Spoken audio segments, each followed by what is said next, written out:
Hello guys, welcome to the another episode of TDS. Today our topic is multi-agent systems and multi-robotic systems from the perspective of real-world order. Our guest is Dr. John E. Anderson and he's extremely knowledgeable professor. He has done 40 years of research into multi-agent systems, multi-robotic systems. His robots have gone in competitions held in Japan where the robots play football on their own. He has participated in various international conferences and robotic competitions as well. So today's episode was literally like mind-blowing episode for me. I was sitting in front of him on the camera and I just had to stay speechless. I was just listening and the amount of knowledge he was imparting was huge. So I promise you guys, this is one of those episodes where you will realize at the end that it is the knowledge-rich episode. You guys will understand how the robotics work in the real world, how the future is going to shape around the robotics. So guys, please stay tuned in until the end of the episode. And one more thing, before you guys start watching the episode, I apologize in advance for a little bit of lag or ping in the video, as the professor was in the remote situation and I had to get him on this video. So I got him with all the resources that he had. So there's a little bit of lag in the video, but there's an awesome audio quality, so you guys will enjoy it for sure. Stay tuned.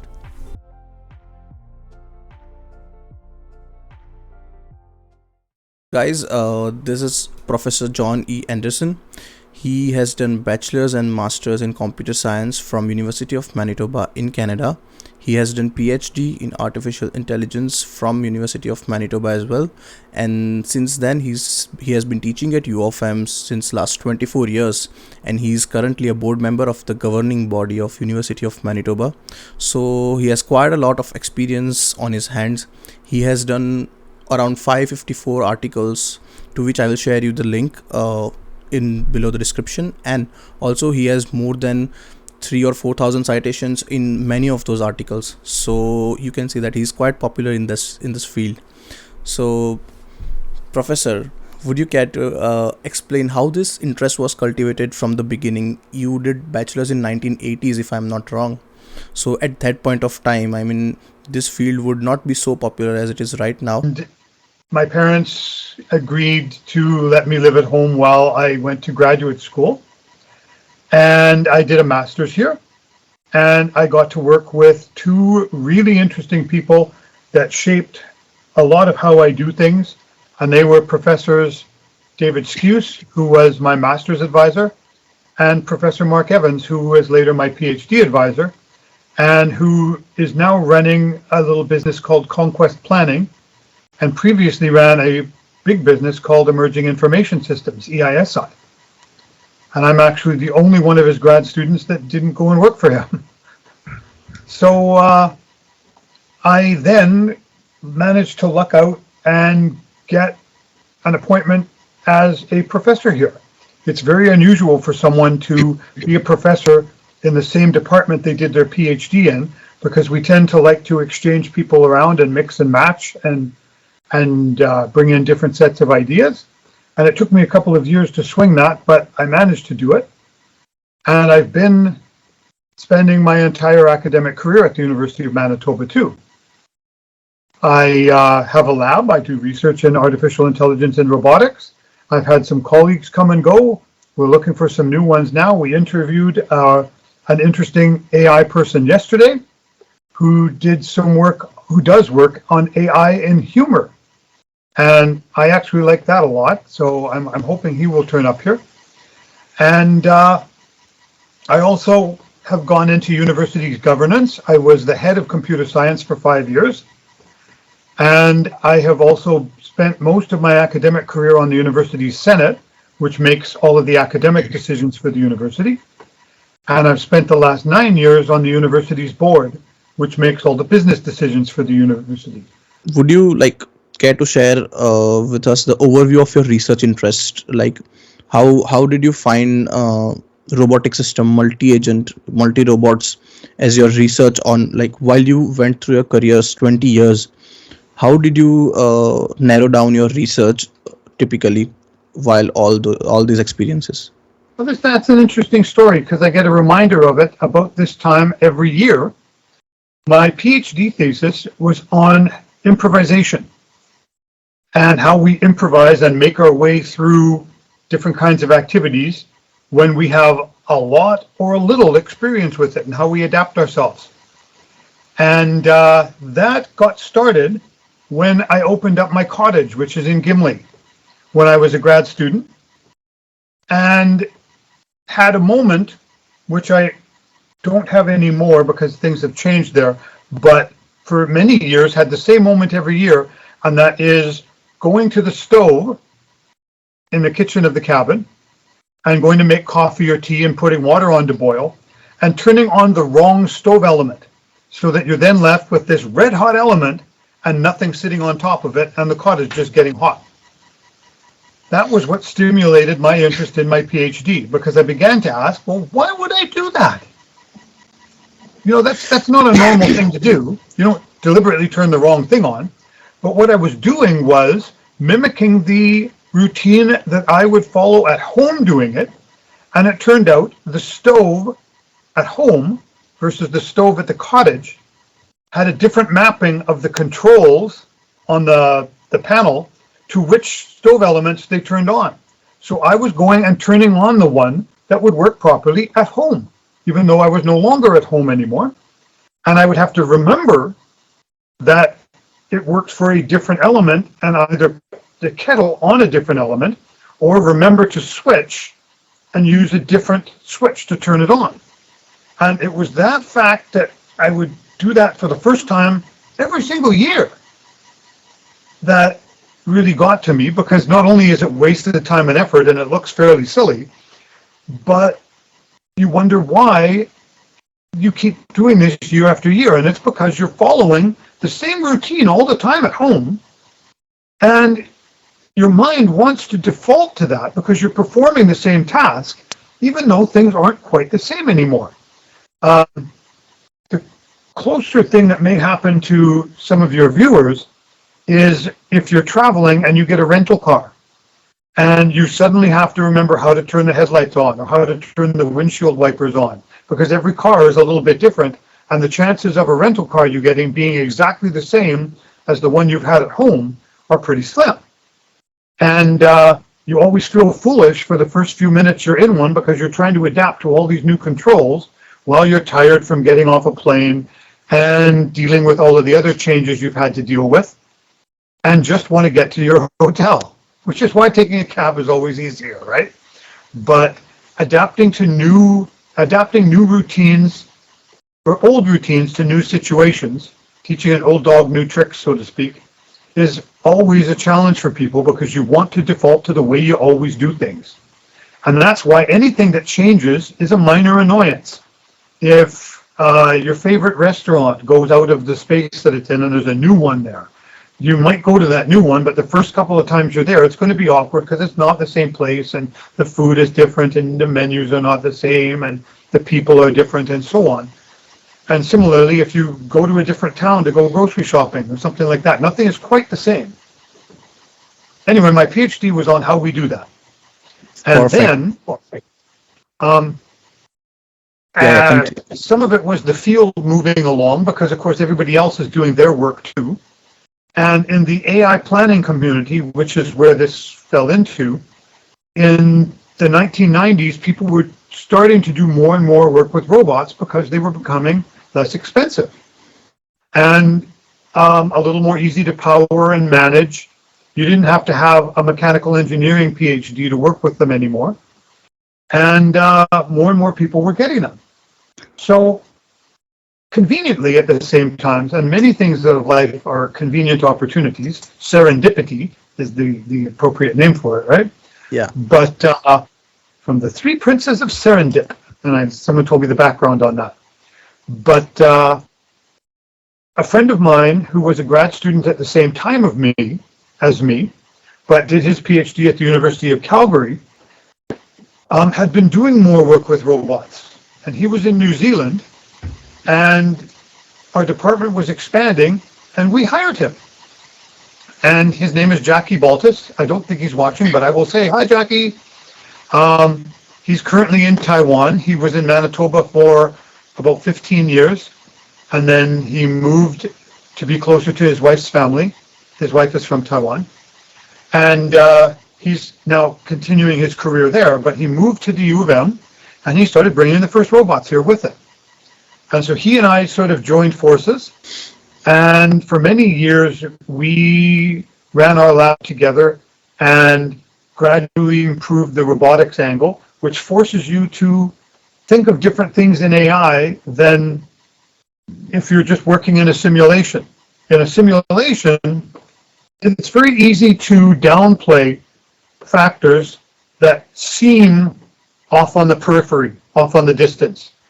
Like, oh, so what if the vision isn't perfect? It's as long as I can find something that looks like a coffee maker, it's not going to be a problem. Or so what if I put it down and I always know that it's going to come out of the hand cleanly, nothing's going to catch and knock over. That's how things work for people most of the time. It's very easy to make excuses in your simulations and not think of those things. It's also not the part you want to be implementing because you're dealing with trying to display some intelligent behavior, not deal with the physics of the world. And putting something on a robot forces you to make sure that all of those problems are dealt with adequately. Because if you can't move, if you can't pick things up and put things down, if you're running into your colleagues and hindering them, they're all things that people write off in simulations, but happen all the time in the real world. And that's why especially many of the early examples of robotic work look like the analogy in North American media is the Keystone Cops, which were a series of 1920s and 30s silent movies about a police force, and they were comedies, and things were always falling. It was very slapstick, the era, and the popular culture brought that up. So the robot videos tended to look like that too. They looked like a farce unfolding instead of a serious effort at problem solving. And so we began working in those kinds of areas, and that's how the robotics angle came into play, and we still do that today. Perfect. So I got to know that how your interest grew in the robotics. Now, can you highlight any significant findings or breakthroughs you had while researching all of these for very long? I mean, you have had for 20 years. So were there any significant breakthroughs right now that we are enjoying the benefits of and you guys were contributing it? I will preface this with a quote from Isaac Newton, who, when asked to summarize his work, said, "I stand on the shoulders of giants." Not everything great happened in our lab. We nudged things along a little bit, but lots of people across the whole planet were doing exactly the same things, and together we've managed to move things in a really positive direction to the point where robots are being deployed today in very interesting situations that benefit humanity in all sorts of different ways. And it's not all been work that we've done, but we've helped work with that, nudging it along. And by studying certain principles, we've done a lot of work on integrating planning and reaction, dealing with things going on in the real world, like I have to deal with this now, or I'm going to get hit by a car. And I really want to take my body and move it over through the hallway to that other room over there. Right now, why you'd be getting hit by a car indoors would be an extreme setting. I mixed my metaphors there, but that those kinds of problems are something we spent a lot of time on. So are very basic problems that were solved much more by others, but which we had to deal with in our settings on things like localization. Localization is a $10 word for where am I? Right? When you go to a mall, to stop everybody from doing the mall walk everywhere and getting annoyed because they can't find the one store they really need to go to, there's usually a board by the entrance that shows you a map of the mall and has a listing of all of the stores by different categories so that you can find where it is you want to go and know what stores are near it, so you have some landmarks to decide when you're going the right direction or not. And those are very common. That problem is called localization. It's very easy if you have a perfect map and a lot of landmarks to orient yourself, to the point where if you were going to a mall that you shop in, more than once a year, chances are you just start right at the entrance that's close to where you want to shop, go right to where you want to go to, and go right out too. Right? That's also another one of the reasons why grocery stores frequently rearrange how they lay things out. Because if you don't go buy all of the other aisles with the products in them, you're not going to do any impulse buys, and they make more money off of that, right? Yeah. So those kinds of problems involve dealing with uncertainty, and other people manage those to a much greater degree than we do. They put out the great big algorithms that everybody uses. But we also had to adapt those to small, low-power robots with relatively inexpensive computing devices and get those things to function adequately in real-world problems. Okay, so a lot of our work is also adapting things to robots that are not million-dollar state-of-the-art products.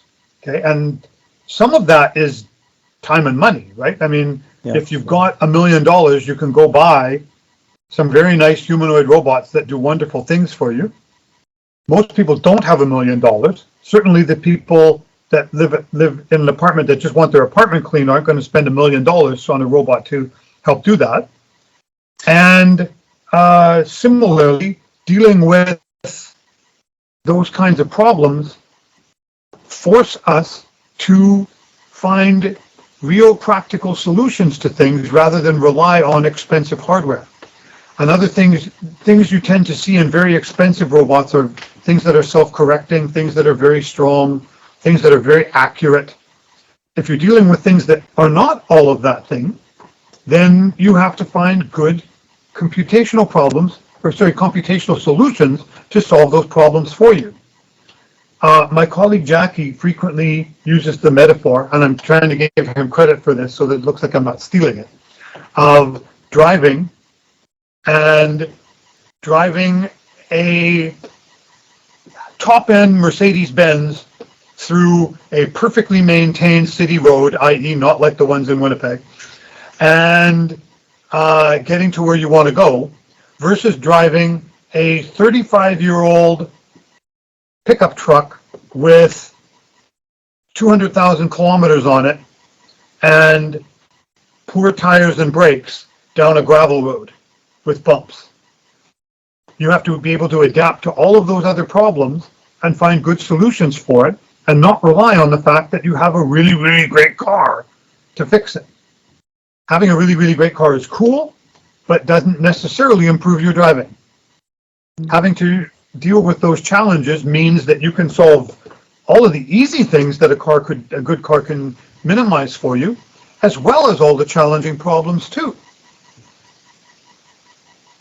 Yeah. So I've now stolen my colleague Jackie's best metaphor to share with you today, but I am giving him a citation for it. So I don't know if this counts as official citation or not. And it's interesting to see how long we as people have been dealing with these same problems. I use driving as an example because most people deal with that on a daily basis, if not as a driver, then as a passenger, where they see the poor drivers elsewhere causing problems. But if you go to the city of Rome, there is a very ancient "You Are Here" board, the remnants of one, in the Roman Forum. And that is from thousands of years ago. And the idea was that many tourists would be coming there then to see what was at that time the center of the world, and they would get lost easy. And, when there's places where tourists get lost, that there tend to be robbers there tend to be pickpockets and things. They have negative experiences, then they don't want to spend their money there, they don't want to come back, right? So they put one of these up there, partly so that people wouldn't get lost, and partly so that they would know what all of the different monuments and such were. And that's a couple of thousand years ago. And that problem of localizing has been something that we've been doing as people for a long, long time, sometimes better than others. And I always feel shabby if I get lost at the mall now because of that too. Yeah. I was just in the Mall of America a couple of weeks ago, so that is a real challenge for doing that because you can't even use stores as landmarks because if you see a store, there might be four of them in the mall, and you've passed two already, and you can't make the same directional decisions on the basis of that landmark because the landmark isn't unique. So yeah, that's why they have to right now put four those map direction things at the mall, like at every gate, so that people are not lost because they Yeah, know that their malls are not that good of direction providing things. So yeah, and that's why a lot of people tend not to go to the Mall of America or West Edmonton if you want to make a Canadian version of it, um, because it can be a bit of a hassle, especially if you're tired or not at your best, or it's a very crowded, busy day. yeah, Like I would not want to go Christmas shopping there, for example. definitely not. For that, malls are fine, like small and content, and we can go there. Yeah. So how would you explain about the applications that has this, like the robots that have, like in the current world, like solving the real world problems? Just now the chat gpt 3 and 4 came out. uh Regarding that, how do you think the physical version of those have good impacts over the human lifestyle? Uh, we're still just on the cusp of starting to see robots in everyday places. It's mostly places outside of Winnipeg, certainly. It's mostly places outside of North America, too. In fact, I would say it's mostly in countries in Asia. If you go to China, if you go to Japan, you start to see robots in consumer settings where you may have a robot waiter at a cafeteria or a cafe, and that's totally normal. You may have a robot clerk working at a grocery store or a shop. We have a loose version of that here with the self checkouts, right? They try to make them as smart as possible so that you're not slowed down as a person, but you're doing the checkout yourself. You're doing all of those motions rather than having another physical entity scan the various items and so on for you.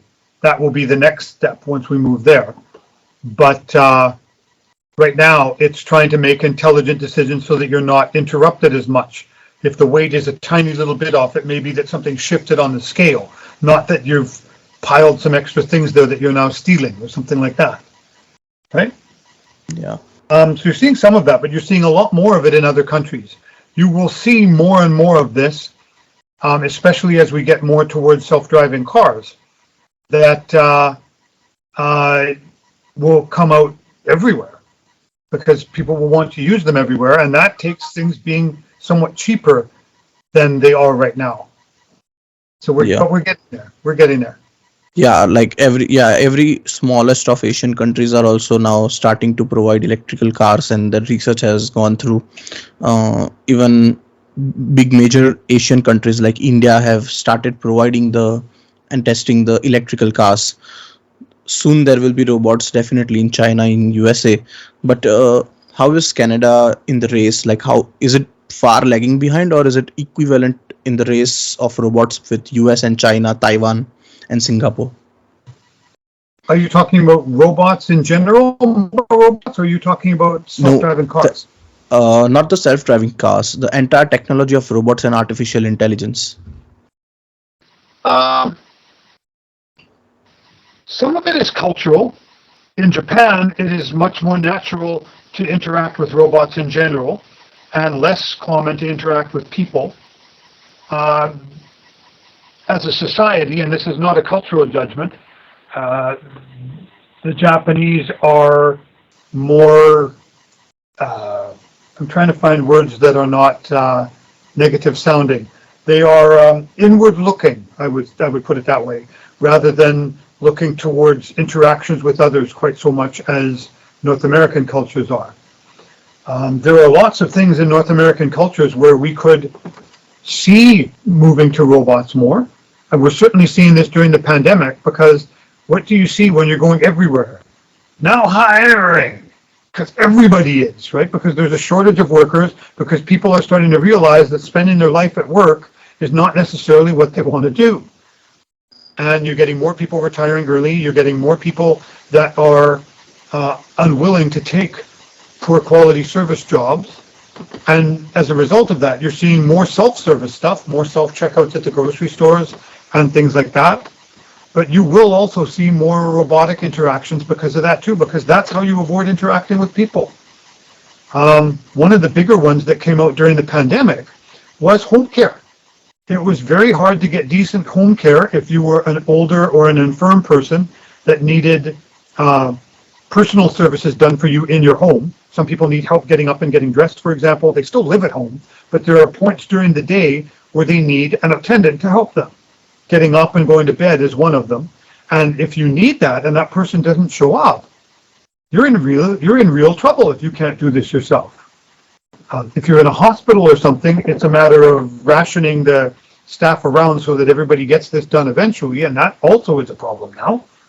But especially with home care, it's very hard, especially on senior citizens, when they can't get those kinds of services. And if you could send robots around for that, it would be certainly more timely in terms of people getting the services that they need. It would also be much less embarrassing because people doing those very personal things is hard for someone to accept. It's easier to have a machine do it for you. Yeah, that makes sense. So in various industries, the robots have been advancing, and there are speculations that say that robots will be the future generation of workforce, and humans will be living on the living wages provided by the government. So not all the humans, but most of the humans who did not evolve with the robots to incorporate robots in their lives will fail to work on the wages, and they will be at home resting on living wages. So what is your perspective on that? The changes culturally and economically are going to be enormous because we're going to get to the point where artificial intelligence can displace most human workers. Not just people that are doing jobs that nobody really wants to do, not just people doing jobs that require little education or for where there's little opportunity, but decision-making jobs, creative jobs. We're seeing stuff like that with ChatGPT even, right? You can get it to write poetry and music for you. You can get artificial intelligence systems to do artworks for you. And the meme I saw the other day was, I was really hoping that the AI would take the menial jobs rather than the fun ones that everybody wants, right? Yeah. But that's something that we're all going to live through. And changing what it means to be valued as a human is important. That includes economically too. The idea of a universal basic income is probably going to be very important in the future because you're also pricing out your own audience by doing this, right? If you've replaced all of the workers, who's going to buy all of your things? The robots aren't. They don't need it. Right? So you need to still look at the idea of it. I'm not an economist, right? But you still have to look at the idea of the economy providing a basic service for everyone's life, not just trying to generate the most money for a few large corporations. Yeah. And that's going to be a seismic shift. A bigger shift than the pandemic was, put it that way. Yeah, the shift has started with the ChatGPT. It's just the trailer of it that we can assume. But do you think that it will take the jobs of podcasters like me? Some of it. One of the things that I'm scaling this up, but one of the things that the screenwriters strike in the United States is touching on is the idea that they will be replaced by machines to some degree. I mean, certainly with some of the dumbest shows on, you wonder how a person wrote it to begin with, right? But with the quality of generative AI these days, creating scripts does not necessarily require human intervention, other than that at perhaps the executive producer level, right? And then you get into the idea that performers may ultimately license their image and their voice to be used under particular conditions and then reap the benefits. So suddenly you have, I'm being silly a little bit, but Tom Cruise is in every movie now. He doesn't have to be there to shoot all of them. It's his digital image that's doing that instead. right? Or picture whomever you would like to see or not like to see. And you've got the idea that a lot of the work is going to go to a few people that everybody's seen rather than the actors that are all trying to make a living doing this and have been having a hard time for the last 50 years making a living anyway. Oh, yeah. So we can assume that if it is a possibility that people, the famous actors, will get royalty out of it, a royalty Yep. payment, and the new actors, struggling actors, will not find their way easily into these industries. Yeah. And in some ways, any technology is a dual-edged sword, right? In other words, it's what the technology is used for that matters or not. The context I first heard this in is that the actor Val Kilmer does digital audio now, or rather his audio is handled by a computer-generated voice. He had cancer and he can no longer speak. But through the volume of material that he's produced over his career, you can take all of the phonemes from there and put it together and get the audio for an appearance generated from that, and it's his voice generated from all of the material that happened to be there before using deep learning. Yeah. Now, you could also do that with a living person if you wanted to, too. Or, I mean, not that he's not alive anymore, but you could do that to resurrect dead people and have Humphrey Bogart be in every movie if you wanted to. It doesn't bode well for someone trying to make a living, is the thing. So those are some astonishing facts. I would say that it's really surprising, and as well as it's scary for the future generations to come alive. Like, I think it will be the most struggling for the people who were born between the 2000 and 2005 or something like that, because they were already behind with the technology, and AI is growing very fast than the expectations. So what are the challenges that everybody will face in their careers as well as in their real lives when the robots come into the place in regular life, in day-to-day life? If the robots are here, what are the challenges? Now we're getting into some stuff that is actually reasonably common in science fiction, right? The idea that people have to interact with intelligent systems in various ways, and that they have to tailor their interaction to what the system can handle rather than being a normal person, and worry about the consequences of negatively interacting with them. Not that a robot's going to get mad and kill you, hopefully, but that's an angle in science fiction too, right? A very common one, in fact. That things get out of control. Culturally, many of our stories come from myths and fairy tales and early novels. And one of the myths having to do with this is Pinocchio, the puppet who wanted to be a real boy. And another of the myths that ties into this is Frankenstein, the scientist that made his own friend that got out of control, right? And that's where you're going to have to remember that Frankenstein is the doctor, not the monster, right? Yeah. Or both, I guess, depending on the context.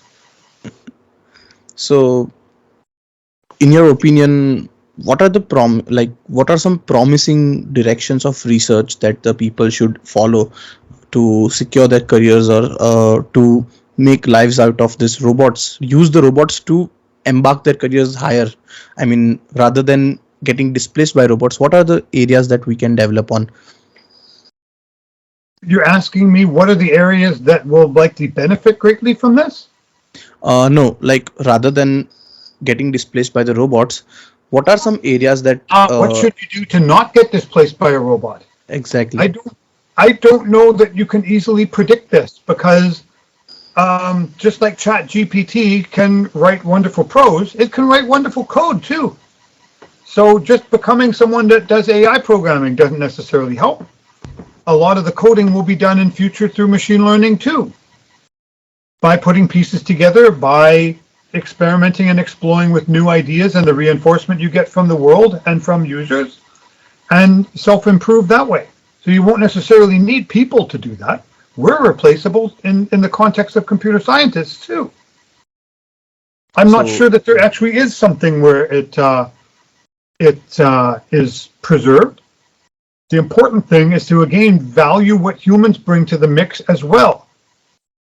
That's a cultural thing rather than necessarily an intelligence thing. uh, that that is a little bit scary now. So we will move on to the edgy topics of conversation in our life.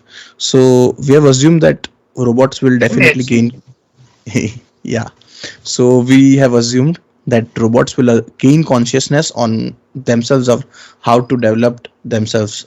We cannot stop that from coming definitely. We have derived that. Also, last time I was talking to Dr. Junaid Akchura from your department as well, and he was mentioning that he is more afraid of government spying on their own citizens rather than countries using it against each other. But governments using on it on their own citizens is a more scary topic rather than worrying about the international wars. Yeah, there's a lot of scary topics all mixed up there. I don't even know where to begin. Um, I'm more worried about people than I am about robots too, because people have had chances to screw things up and have more or less consistently done so through the whole history of our species. Yeah. The thing that's given our survival so far has not been so much our strong abilities as good luck and our limited abilities to screw things up so badly that we can't recover from them. And now that you've got nuclear weapons and climate change, one of which we have to make sure we never use, one of which we have to make sure we actively work towards rather than making excuses about, and we will continue spinning our wheels on climate change, guaranteed, because it makes too many people too much money.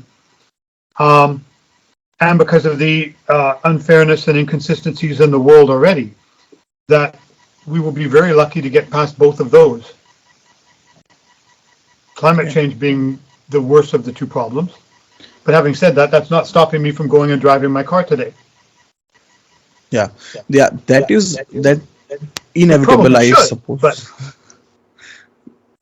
Yeah, everybody should. I mean, for that assumption, people should stop using the HVAC systems, ACs and heaters as well, and they should struggle. They should find the strength to live with the nature and follow the nature rather than using the artificial devices to keep themselves comforted.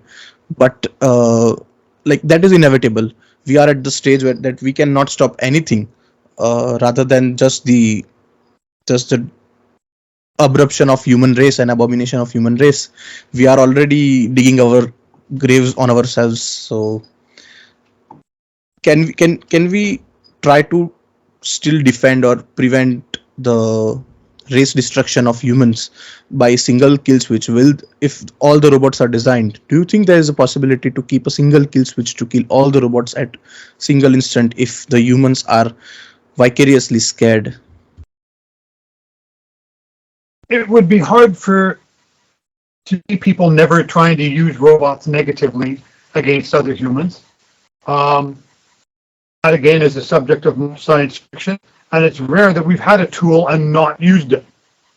In fact, I don't think there's ever been a tool that we've had and not used, since nuclear weapons were used almost immediately after they were first successfully built. And fortunately for all of us, not in between times, even as they got better and better and more deadly. So in our Um, Hindu, Hopefully, there are a lot of things that AI can do to help put safeguards in and to help us along the way too. In terms of climate change, there's a lot AI can do in terms of precision agriculture, for example, to help make things better while being low carbon, to help try to minimize energy loss, to help transportation, to help all sorts of things. And hopefully those collective set of applications can help mitigate some of the other problems that we've been finding ourselves in. And if AI can do good generative stuff like touch people's hearts with poetry and things like that, maybe it can help people mediate with one another. That would be yeah, really nice to see. yeah, that Because that again, it's hard is for people to do this well. yeah, that is a very crude possibility as well. So in our mythology, like I am a Hindu, so I don't believe in religion separation though. But I would say that many mythological cultures as well as our Hindu culture, I have studied that they say that there will be a destruction in the coming centuries. Like there have been destructions before 8 to 9 times, like a big pandemic or something like that, and that is a God's way to say that now they need a new people on the earth and stuff like that. I definitely don't know what's true about that or not, but do you think that robots can be the abomination of human race entirely, or it can be a way to generate a new human race entirely, like it will generate human race for ourselves but a better version of ourselves maybe? Um, what you're getting into, in my mind, again, pop culture wise, is resurrecting the TV version of Battlestar Galactica, where they were dealing with humans and Cylons, and the fact that it became readily apparent that there is a cycle of this where biological species get good enough that they create strong AI and ultimately go to war with that and lose, and then reiterate the cycle again and again and again. And in that TV series, in the finale, which I really enjoyed, they actually had the idea that there was a truce and a combination of the two together to become one unified community. I don't know whether we're capable of that. It requires us to bend a little more than we have been known to as people. But it was an interesting and very creative plot line, and a TV show that I really love too. Yeah, so I haven't watched the finale. You uh, should. It's very good. I I've have watched the heard whole series. I have heard many things about that, definitely, so I will watch. But so can we discuss like how is the robot's ability to do everything in the healthcare as well? Like I have talked, like I have a few friends who are in field of biology. Some are becoming striving to become doctors, or some are trying to become surgeons. When I talk to them, I believe in technology, so I assure them that robots will replace you guys as well, doing the surgeries of people, except for I believe neurosurgeons. Everybody will be replaced. So what do you think about that? Um, I think the possibility of doing that will come up. I don't know that it's something that replacement is the best word for. I think there will be an idea that mechanical bodies will become so well developed and so sophisticated that it will be possible to emulate a human in the same way that you can get a PC to emulate an old Nintendo device and play games on it. But whether that replaces someone or not is another story. You can make a copy of all of my neurons in their current state if you had enough memory. But would that be me? It would be a clone of me. I would still continue as this mass of flesh inside here. And when something goes badly wrong, I will die. But that clone going on is still not me. I'm still unique. So I just disagree with that, I guess, yeah, at a conceptual level. so can we If I say make a that? copy of something, it's not the same thing. But then I say the same thing about MP4s and MP3s too. So can we say that there is a possibility that if we needed 10 doctors in healthcare industry, we will need one who will manipulate the 10 surgeries at single point of time using those robots? Possibly. But would that be you is the other question, and that's philosophical more than anything else. At some point, it will be a real question to ask, though, I think. And there's, again, So a lot of science fiction about that, too. yeah, definitely. But everybody thought ChatGPT 3 was a should There will was, be a fiction in past. I don't remember the title of the show, but there was an HBO show a few years ago where the concept was that they could collapse all of your intellect and personality and existence into a small disk that they then designed a peripheral for to fit into one of your cervical vertebrae so that they could unplug you and plug you into another body. And that people could survive long term by simply discarding one body and taking over another. That's another hard science fiction angle too, but that sort of ties into that angle. Yeah, that is definitely a possibility, because even currently on one of the shows on Prime in Citadel, they show that they extract the memories of a person using the technology. I mean, they backstop the brain, they remove the memories. The person forgets everything about himself in the past, and whenever they feel that he is now safe and he is not in the hands of enemies, they inject the memories back in them with a liquid, and then his memories comes all rushing through, whether it's past 30 years or 50 years.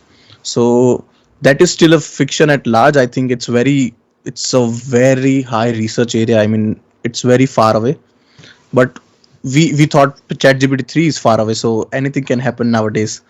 So yep, pretty much. Very little surprises me anymore. Definitely, you have been dealing with surprises of technology since 24 years. So, uh, would you care about explaining the geopolitical strength and space colonization for each country? I mean, earlier it was a nuclear power which was leading the world. I mean, if US had more nuclear power, US was the leader of the world. So nowadays, do you feel that AI or the robots, whichever country has more robots, will be the leader of the world and will have more power over the space residency? I mean, or the spatial residency where we go in the future, according to Elon Musk or somebody. I was going to say, at the rate that we appear to be going, this is not just a critique against capitalism, but at the rate we appear to be going, the masters of the AI will likely be corporate and not governmental.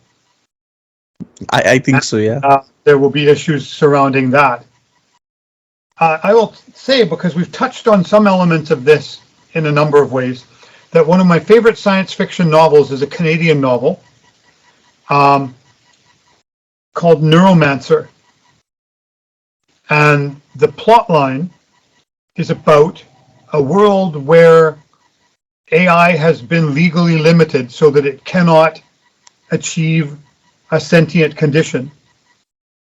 And there are a number of corporate groups that are still trying to gain power and money by accelerating that as much as they can within the legal limit of what's allowed.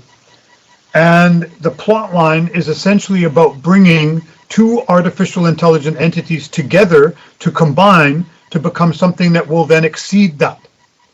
And Neuromancer is the name of one of the two entities that you're following along, trying to have the two come together. And they do successfully do this in the book. And there are a couple of follow-on novels that are not as good that talk about the world that results from that and what this sentient AI does with its lifetime and energy after doing that. But we've touched on a number of things with that, so I just wanted to bring up the concept. So it was definitely amazing to know, but cutting back to our original. It's actually a Canadian book too. The author is William Gibson. He's from BC. Okay. I will definitely share this with the viewers in the stream. So can you, from the original question, can you explain, like, will the space colonization will be powered by the corporate or government, whoever leads the robots industry? I can tell you something that ties into that book, because an important part of that book was people moving off-world to do things either in orbit or on the moon or on Mars, simply to get out of legal jurisdiction of what you were allowed to do on Earth. That's, I think, another reason why all of the billionaires are trying to go to Mars too. It's not just exploration; it's about power and influence and lack of control. Yeah, rather being fettered by control of government. Exactly, yes, I feel the same thing. Instead of being controlled, they want to control the new world, and they want to be the leaders of the new masters of the new world. Yep. Yeah. So as this I'd as rather we are they do talking about, that and take over this one, but yeah. So when we talk about the masters of the world, I believe there is a small theory known as Illuminati. People are there in this world who actually are still controlling the governments. Even the Pentagon is being controlled by one of those persons in the elite group or Illuminati group. Do you believe that people like those exist right now? The most powerful people control the world direction. this is something that I've also joked about very long term. I've made jokes like this for more than 20 years with my colleague Jackie Baltus, because I claim to be a member of the Illuminati, and he does occasionally sometimes too. And I say, well, I have never seen him at a meeting, so I can't accept that. But that I will let him know when something is going to go down. I think that's hard to believe because there are too many things that would have been solved by people with those kinds of abilities and powers already. I think it's much more likely that you have groups of, for lack of a better word, penny ante dictators that want their own little corners of control and want to try to expand those as much as they can and keep their own set of power, sometimes generationally. Yeah. And speaking of that, Mr. Erdogan just got elected in Turkey again this weekend, eh? Yeah. The rule of the kings, definitely. So we have had some interesting knowledge thanks to you. Can you also share us with the clip of the robots, like which I have seen once or twice? Can we see the clip where your robots play the football and you have participated in those kind of tournaments? Oh, you want to see some RoboCup videos? Yeah, Let me see what I can pull up for you. sure. One of the things, actually, let me give you a bit of background. One of the things that has also happened over the last 20 years and more has been the idea of setting challenge problems so that people can come up with common solutions and gauge how good they are against one another. If I'm designing AI systems, there's any number of ways that mine could be different than yours, and we would never be able to compare the two. Who's better? Is your idea better than mine, or is mine better than yours? So we come up with challenge problems that both create interesting environments that people would like to follow and generate PR for us, the people who do this as well, but scientifically create a grounding where somebody's answer is ultimately the best one today. And there are many robotics competitions for that because it is possible to put sets of groundings in where a robot is only allowed to do these particular things, or where you're only allowed to work in these particular ways. And we've done that with people too. We put all sorts of restrictions on athletics when we're setting the Olympics. What are you allowed to do and not do? You don't see people running on a racetrack that suddenly get in a car halfway through and drive the rest of the way or something like that. There are all sorts of rules you can't break. There are also organized sets of pastimes that people have that we typically call sports, where we pit athleticism against one another in environments. People play soccer or hockey or football, or handball, or whatever, any other kinds of games that you can put a Canadian one in, basketball, right? Yeah, And it pits one team against another under a very particular set of rules at a particular time. And you have a world champion at any one point who does this. And we do the same thing with robots now. The intent was showing you the state of the art almost 20 years ago now. That was in Osaka in 2005, which is why the commentators were speaking Japanese too. And it's showing you how a robotic system has to put things together to play soccer. You've got to be able to see a ball and track it. You've got to be able to move your body to get to the ball. You've got to be able to point your body where you need it to go and kick the ball. You need to not fall over and be able to get up if you do fall over. You need to be able to monitor where your opponents are. You need to be able to monitor where your teammates are. You need localization so that you know where you are on the field and you're scoring on the other goal and not your own. You need all sorts of things, all in real time. And whoever's doing better in real time, and it was the other team at that point, wins the game. That was why we did not win the championship in Osaka in 2005. Some of that is the robots were much more highly advanced. Some of it was ours were more computationally limited. Our AI was running on Nokia mobile phones at the time. That was what that robot was carrying around. Ours were the smaller ones. And the one thing that I always used to joke about with those particular robots was that their computational elements were indestructible because of what people said about Nokia phones at the time, right? That they were many things, but fragile was not one of them. The robots broke a lot, but the phones never did. And yeah, definitely. We in our country we used to joke about you can throw a person from 10th floor and you can throw a Nokia phone from 20th floor, but the phone would be alive.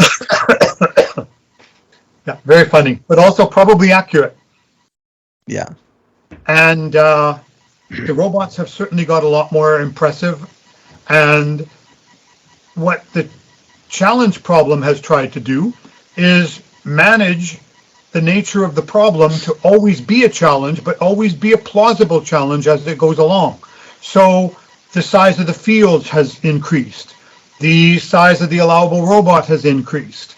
All of these things go and evolve as time goes along so that it doesn't become too easy for the people that did it well last year, and so that you're always moving the science along and getting it to something that will ultimately be what the people who designed the challenge problem want.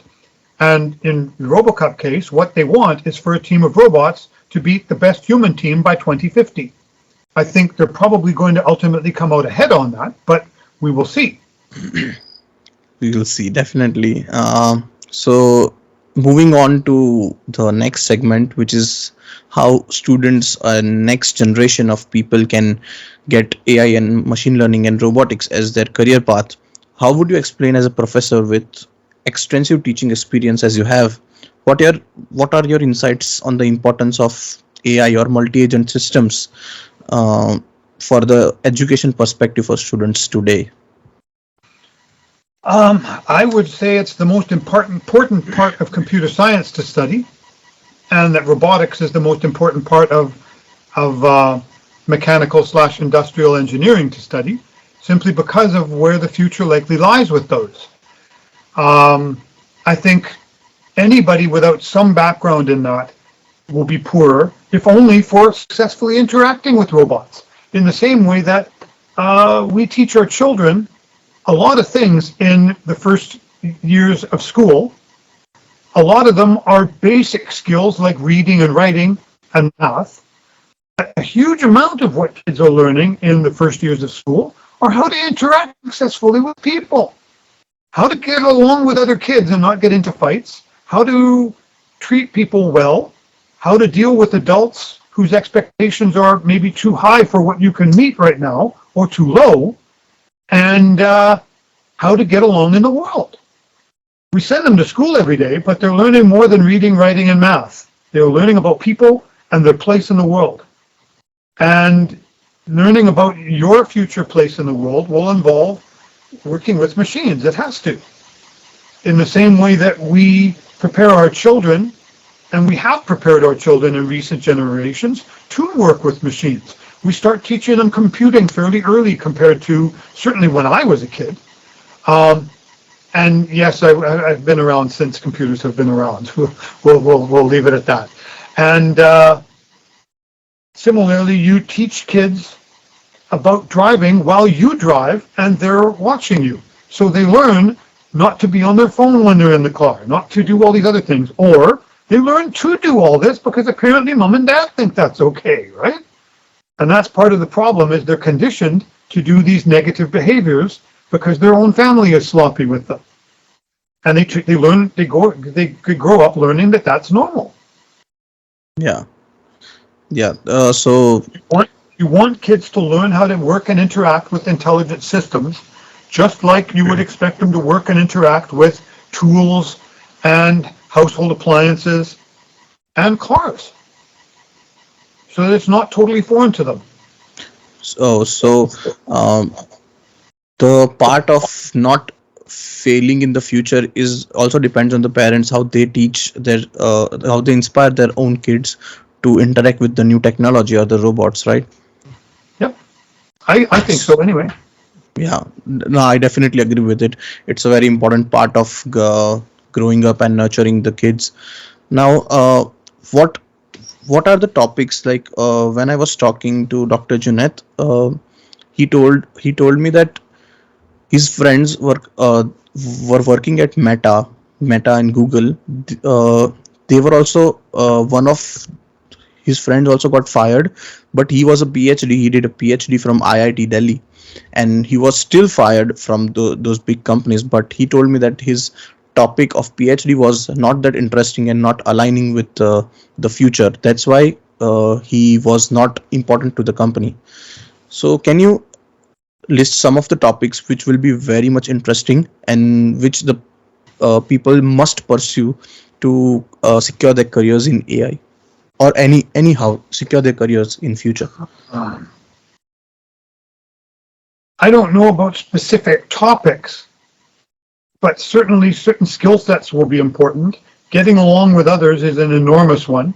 Being able to mediate between people and function appropriately in a group. Being able to communicate and make yourself understood, because that is important to both people and machines. Um,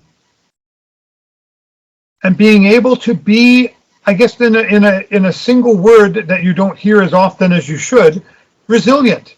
Being able to bounce back from negative things that happen to you and not be overly traumatized, because scary things will happen to you in your life, and you have to try to look on some things as an adventure and not something that's going to phase you, and make sure you're never going to try to get up and do it again. Okay, that's a very good knowledge. So that's a wrap for us for today. I mean, all the questions have been exhausted. Definitely, this was just the scalp of what information you possess. There is much more treasure to your brain than we have just started to scraping off. I could go on for hours. I love to talk about myself. That's the other half of it, right? Yeah, I know, right? Like I am impressed by your knowledge from the beginning.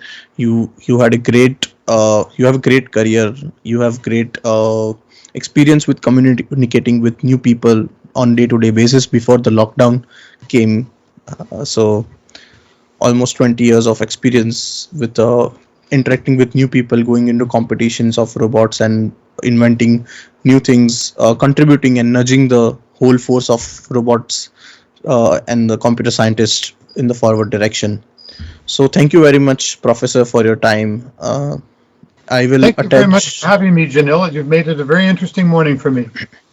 Thank you very much. You And you did make as my well first for time me. doing this I very easy. thank you very much. Like this episode, please hit the like button at the bottom. Please share it with your friends and social media, as they might also benefit from this video. If you want to dive deeper into the technologies, please hit subscribe button and hit the bell icon on our channel, and stay tuned for more videos.